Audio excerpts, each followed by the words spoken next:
হ্যাঁ রে, রোজ দুপুরে তোর দাদাবাবু তোর কাছে খেতে আসে? কই না তো। বামন হয়ে চাঁদ ধরার চেষ্টা করো না কিন্তু। এই যে এতগুলো খুন হলো, তাতে তোর আর তোর ওই গদাইয়ের কোনো হাত নেই তো? আমরা আমরা কিচ্ছু জানি না, বিশ্বাস করুন। এরপর যেদিন কই মাছের ঝাল রাঁধবি, আমার জন্য 2 পিস পাঠিয়ে দিবি, কেমন? ঠিক আছে, পাঠিয়ে দেব। যা।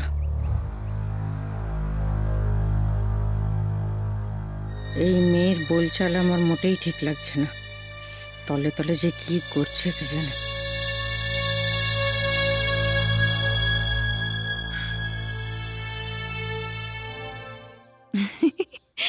কাকু, এই নাও তোমার জল খাওয়ার। কি ব্যাপার, তোকে খুব হাসি খুশি লাগছে?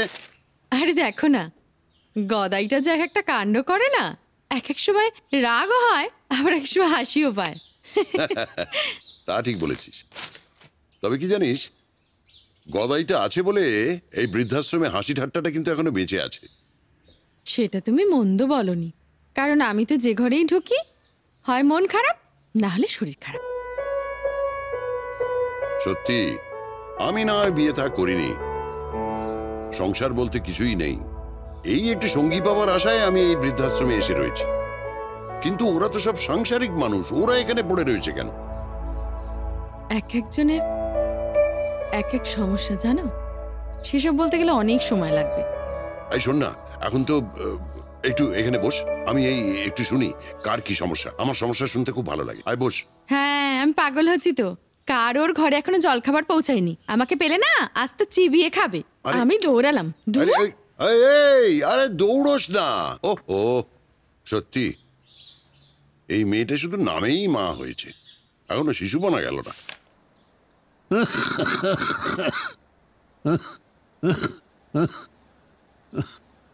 জেঠু, তোমার কাছে এখনো কমেনি?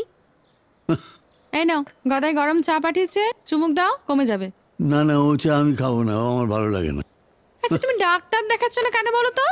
সেটা ভাবে কোন, তুই এখন বস তো এখানে। সকালবেলা ওইসব গদাই বলাই ওসব না, তুই আমাকে নিজের হাতে একটু চা করে খাওয়াতে পারিস না? আচ্ছা, বানিয়ে দেবো। তা আমার হাতে এমন কি স্বাদ আছে?